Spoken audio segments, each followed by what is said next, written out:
How has your week been? How has your week been? I've been watching your Instagrams, and Karen, that berry thing that you put on for breakfast. Oh my word! I've got to try one of those. So good. Yeah, it was very nice. Yeah, it was my second breakfast as well. I had already had eggs and toast about half an hour before, but I was super hungry. It was a hungry day. It looked amazing. It looked amazing. Those blueberries are so expensive in the supermarket, right? They are, but they are very good. They're tasty. And they're good for you. Okay, you've talked me into it. Yeah, you've talked me into it. How was your week, Islam? It's been good. It's been good. Things have been crazy since beginning of August. With the phase 3. Phase 3 or 2? It was 3, right? I lost track. Yeah, so it was 3. Yeah. So things have been crazy. Crazy busy with work and training, but it's fun. It's a lot of fun. So we're good. Had a good week. I love, and I keep on saying to everybody, I love your social media. Honestly, I love your social media. And I thought to myself, I'm going to be a little bit more advanced. So if you want to go onto Karen's social media, it's Kaz, K-A-Z, Montgomery, P-T. And that's on Instagram. And you've got Islam_Salam, SALLAM4. Go and watch them. It's a pleasure. There's some wonderful photos. There's Islam. Yeah, Islam with an I, not an A. Is it? Yes. Yeah. I'm messing up today. I'm all over fluster. Anyway, go watch them. Honestly, they are absolutely fantastic. And if you want to go and watch Islam, also on Facebook, Islam Salam. Just go and watch it. It's brilliant. I love the messages. I love interacting. It's wonderful. And I'm so glad I'm going to say it again. I'm so glad to have you both back on the show this week. It's amazing. Thank you so much indeed. So what are we going to talk about this week? There's one question I want to start off, and it's our friend Hisham Mubarak. I'm going to ask you both with this Ironman challenge, 7-day Ironman challenge. How difficult is that, Karen? Very difficult. Absolutely. I mean, just one is really difficult, and people spend months training for it. So just to do one, but he did 7 in a row. It's an amazing, enormous feat that he achieved, and it would have, it would have taken a long time for him to build up to that. It really is incredible, and his videos are just amazing. His videos are amazing, and you can appreciate what he went through, Islam, right? Oh yeah, I mean, Hisham was one of the first people that actually got me started and got me interested in doing ultras. Because listening to his stories and listening to him talking about the challenges that he's done in his life. And where he started, where he is now, so it got me really interested in in being an ultra triathlete, which I'm still not there yet, but I'm trying. I'm training for that. So yeah, his training is and mindset are crazy. With the last challenge, it was absolutely amazing. I missed the chance to go and support him, but it was absolutely amazing watching him doing 7 half Ironman in 7 consecutive days. In this heat, the challenge he added to himself that he didn't have to do was starting at 10 in the morning in this heat. So he chose the hottest part of the day to do his challenge. So and the mental and the physical effort that it takes to do something like that is just outstanding. Outstanding. And yeah. You put the heat into the equation, and then I guess this is what I do always. I try to envisage or try to imagine what it would feel like with just the small experiences I've had, just to go through what he goes through, and then the running side of it. And you're running in the desert. That is just completely different to anything that I can think of. It's a different game, and for him, I think, like, physically, of course, it was challenging, but mentally, it was even more challenging because he has done some other challenges that were like maybe physically harder, but mentally, to wake up every single day for 7 days, and going through that with of course with all the soreness and all the pain, the heat from from the days before. I mean, during these days, it was also, yeah. Because Karen, if you remember, it was quite humid, the last couple of weeks, and even my long run, I would. I would do like half of the long run outdoors, and then I would go indoors and finish the long run. So to do all that distance every single day in that heat and humidity, crazy. Yeah, exactly. The accumulation of all of that, or those kilometers put together, the soreness, the tiredness, and it was more humid a few weeks ago than it is now. I feel like the weather's better now. To have done something like that than it was when he did it, it's kind of settled down a bit, the humidity. But yeah, an amazing guy, an amazing athlete, really. And incredible. Incredible. And you know what else is incredible? Is where I see you all help each other, and I mean you two as well, because you're okay. You said that you weren't there, but the people that we know, the people that we've had on the show, Nazruddin came on. He was there helping him, supporting him. It seems like such a wonderful family that you're all part of. Absolutely. Sure. Yeah, absolutely. This is what makes it special and what makes it worth it. People supporting you that they don't have to do it. Like they're not getting any financial reward, or they're getting nothing except their love for the sport and the love for each other and supporting each other and seeing each other succeed and getting the challenges done is just this is what makes the whole thing worth it. The people who supported Nazruddin in his challenge, the people who supported Hisham Mubarak, and if you are part of that community, doesn't matter what you're going to do, you're going to always find people support you. And these are the people who say, I want to do 200K this weekend. Okay, we're gonna support you. We don't know. We don't approve. We don't know how you're gonna do it, but we're gonna be there for you. When you need us, we're gonna be there. It is wonderful, and that's why I keep on saying to people, if they want to get in touch with you, because it's a wonderful family that you become part of. And again, I'm building up to it, and it's going to be very soon. As soon as this heat goes away, I'm going to be joining you in the winter months. So I can't wait. I want to bring up another person, because that was a highlight for me. And again, it's with you, Islam. It's the lady that done the dead weight. Can you tell us her journey? The deadlift, Laurie.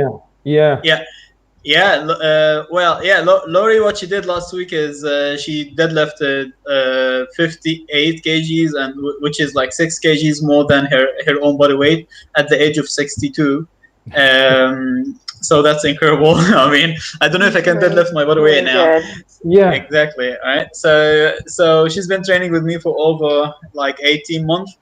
And we've been taking things very slowly, building up the habits, but she showed a lot of commitment, I don't remember her missing a session, if like lockdown, she went online, like when she traveled, she was in touch with me. She asked me to give her programs, to do on her own when she was on vacation. She's very committed to her diet, very committed to her workouts, everything. And I think all that commitment, built up to where she is right now. She's in perfect shape. Like last week we had the idea to test how strong she is and how much she can lift, right? So we decided to do the test of the deadlift 1 rep max test, and she could lift that weight for 3 reps, for 5 reps actually, for 5 reps, but then the video cut, so she did 5 reps. But the idea is, I think the moral of the story is it's like sometimes we put some kind of limitations to ourselves. We look at someone and say they're doing this, I cannot do half of what they're doing, you know what I'm saying? But it's only there because you said it. If you don't say that to yourself, and if you don't think about that limitation, there is nothing that can actually stop you. Nothing can stop you if you want to go for lifting, running, whatever you want to do. So just don't put these kind of limitations in for yourself. Just let yourself try and experience, and then see where it takes you. I've got to say, I was literally cheering. I was watching the video for the first time, and I was going, go on, go on, go on, and it was just amazing. It was amazing. It was just congratulations, congratulations to Laurie. It was superb, absolutely fantastic. Thanks. It inspired me so much. Now I'm going to go on to another subject, Karen, where I'm going to bring you into it. Obviously now. Is especially with me, and we've not really got any family commitments here in Qatar, me and Islam, but you have. And now the subject we're going to bring up is, how do you exactly prioritize with because you were at the pool with your kids this morning, how do you prioritize your work and your family life and all those things into your schedules? How do you how do you prioritize? Okay, well, it's tricky. It's definitely a balancing act. My training I try to do when they're asleep, so I get up very early. So that kind of knocks that out of the equation. That's kind of the goal anyway, to get up early enough so that when they're awake, I finish my training and I can concentrate on them. But then my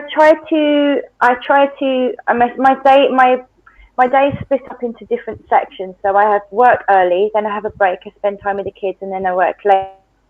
And sometimes when they've already gone to sleep, and I work over 6 days a week.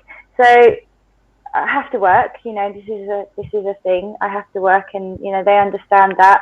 You know, I need the money, and I love my job. So you know, there's two really good reasons to be out there doing what I do.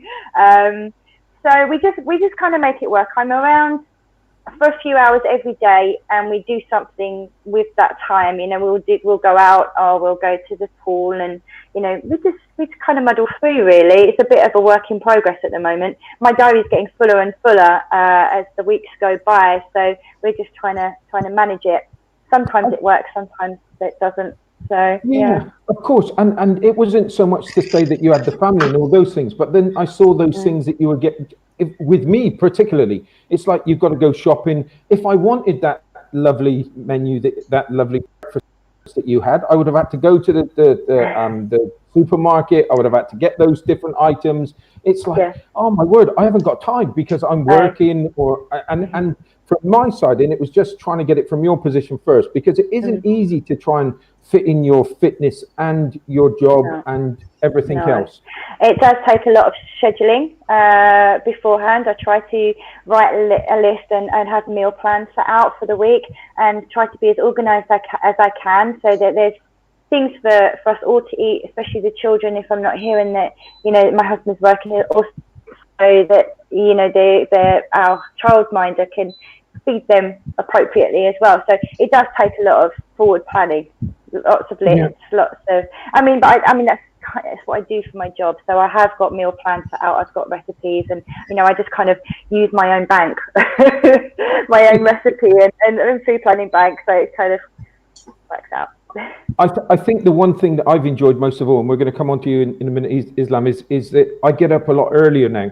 I get up at 5:30, and then you've got such a long day, but it's great because you can start to fit everything in and feel. When I was getting into work for 9 o'clock, the day was on you. You had to keep on running. But if you can get up at 5:30 and get yourself planned, it makes a whole lot of difference. Absolutely. Sure, definitely. Getting up early works. Islam, what and do you have the same problems, Islam? Are you all running around trying to do things, cram everything in? Of course, I don't have kids yet, so it's my schedule does include that. But as Karen said, I'm not as good as her in terms of waking up early, so I'm not an early riser.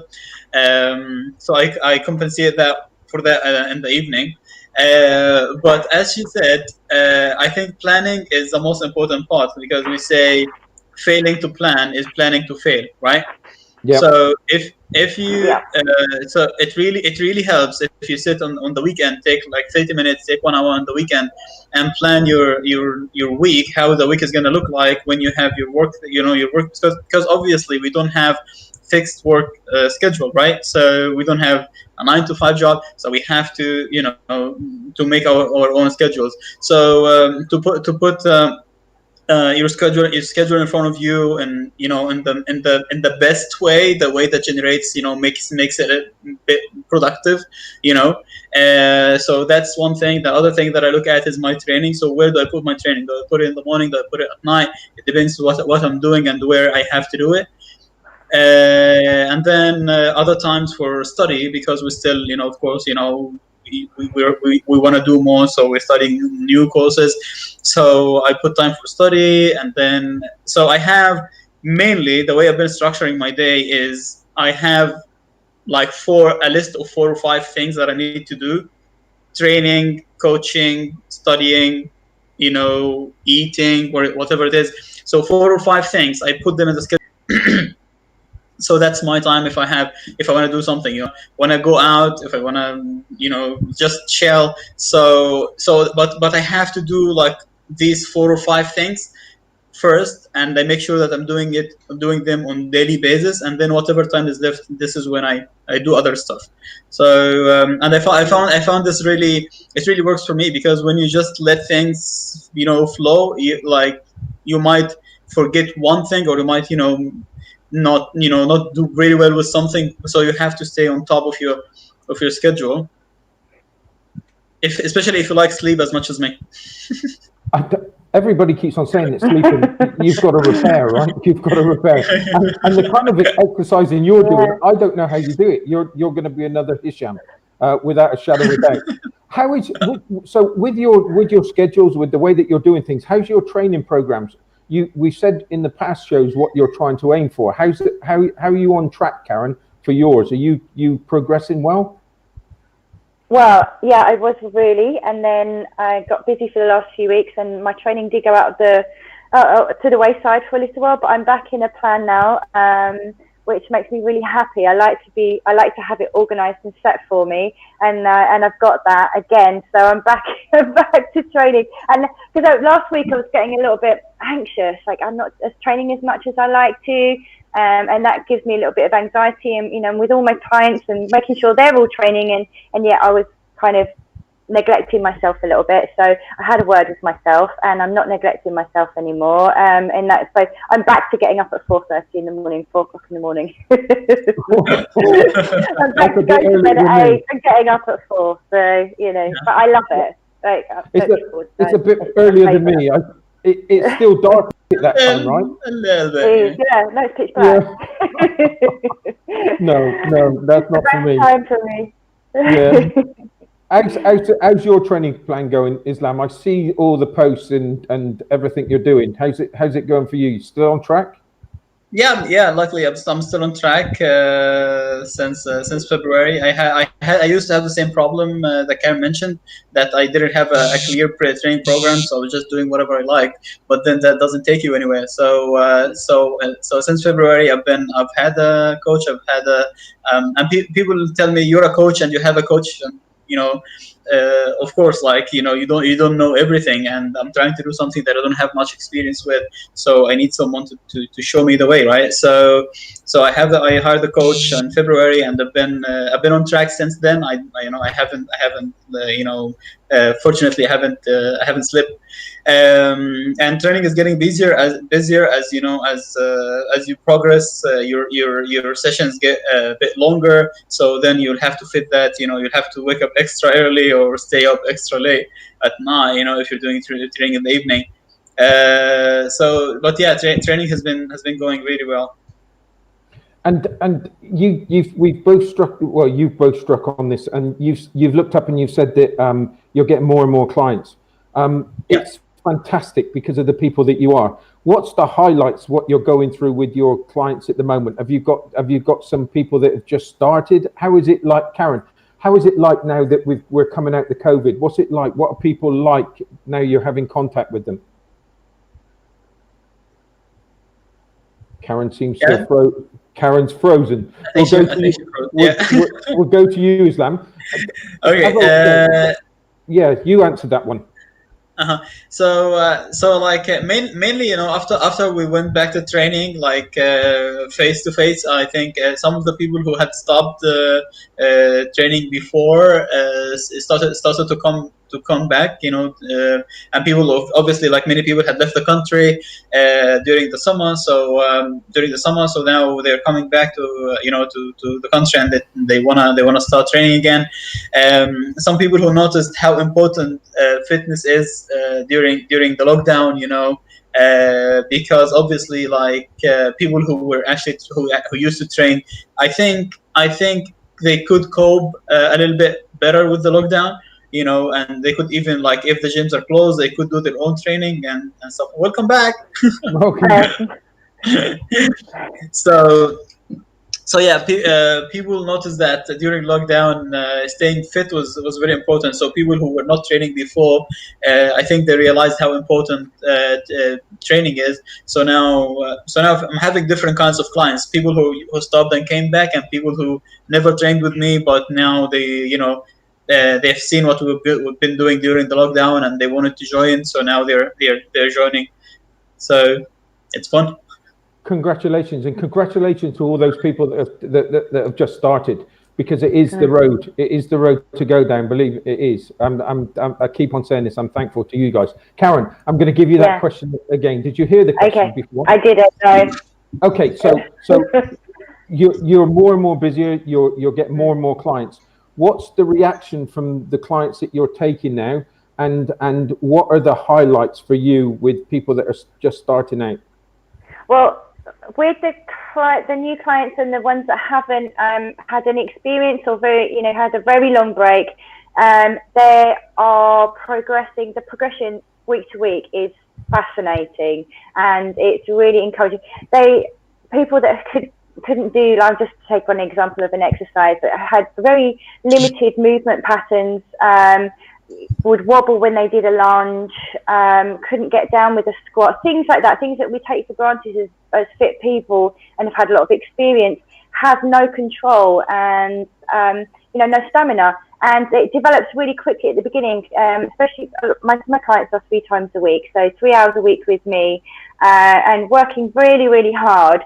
So seeing them just get stronger and stronger and stronger, be going from lifting 2 kilos, can barely lift 2 kilos above the head. Now, 3-4 weeks later, lifting 4 kilos. That kind of progression, it's very tangible, and it's just fantastic. It's lovely to watch. It's lovely to see somebody grow and get more confidence, build their stamina. It's one of the most rewarding things I've ever been part of. I must admit, it's with the yoga. It's just one of the, since I've been doing it, since I'm getting into these poses now, it's just incredible. The feeling from, and I'm trying to give you both feedback. The feelings that you get as an individual is amazing, and just to have you two that's pushing you on, it's just, I can imagine what it's like being trained by you two guys. I'm really not ready to be beasted yet, but I will be. So I'll come to both of your training sessions. Now going on from this, it's like, so I had a few people ask me, and they said, "Oh, what's Karen and Islam like?" And they've done other jobs beforehand. I'm thinking about doing the same. And so I wanted to spend the last part of the show trying to help those guys out there that are listening to your story and saying, "How do I do that? I'm in a job that I'm not really enjoying. How do I get involved in something else?" What we just remind people first, Islam, what you used to do and what made you change, and what advice would you give to people that are considering the same? So I used to be an accountant for 5 years, between 2013 and 2018. I was an accountant, and obviously started that for 4 years before that, so that's 9 years of my life. But I noticed from the very beginning that it's not for me, So I noticed that different jobs work for different people, right? So not everybody was meant to be an accountant. Not everybody was meant to be a coach. Not everybody was meant to be, So I realized that it's not working for me, and I'm not having fun with it. I'm not enjoying it.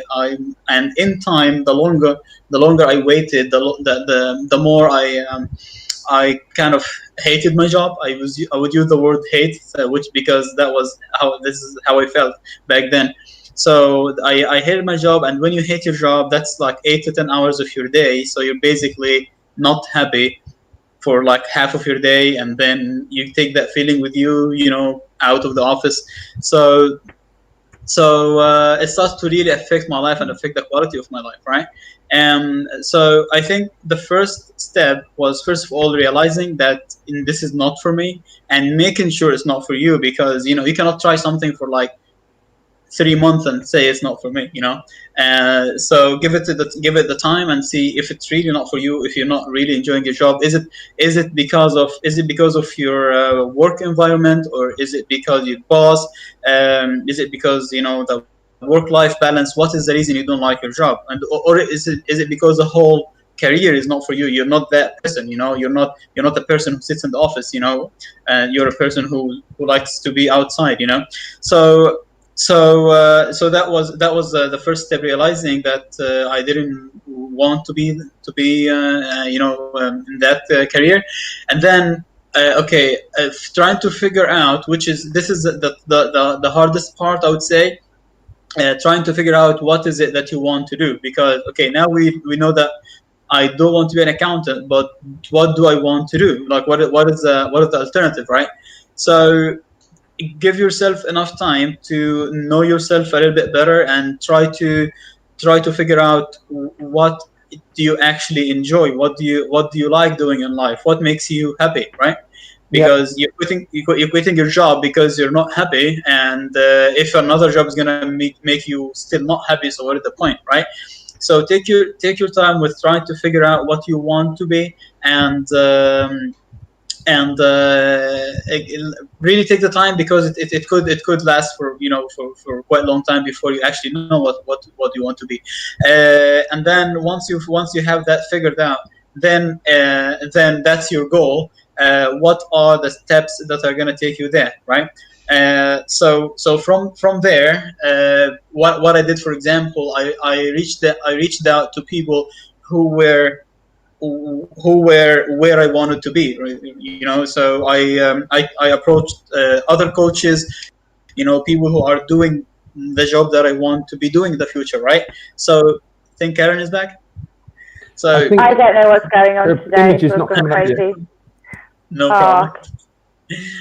So yeah, like once I had that figured out, what I wanted to be, I started to reach out to people who are there, people who are already coaches, because these are the people who know the way, right? Some of them were coaches from the beginning of their careers, and I was surprised to find many people who were not coaches from before, and they decided to change to that.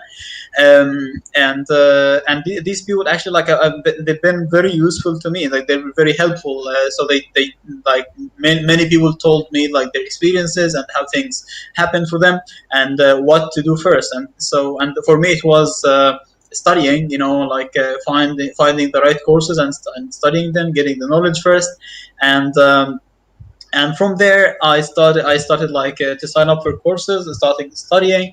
And then when I finished my study, it was then the transition, how to move from what you're doing now to what you want to do, how this transition happens. And that transition can be different from one person to another, because we don't all have the same conditions in our lives. So some people have families, some people don't. Some people, it depends on where you are in life, how much responsibility do you have. Are you willing to risk everything, or you cannot do that? So the transition is different from one person to another. For me, it was because I didn't have much responsibility at the time, and I was aware of that, so I didn't wait to until I built my client base and then shift. I did what we call burning your boat, right? Left my job.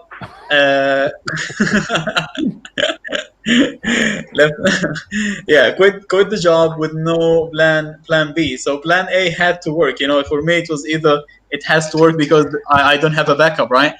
And it took me 5 months of being unemployed. It was quite tough, but then I got my first client, and from there it has been going until today. It is a risk, and it's one of those that the ideal way, I suppose, is to build your client base. But you said, "Listen, I believe in myself. I'm going to do it anyway." Was it? Was Well, it? Did you have any doubts?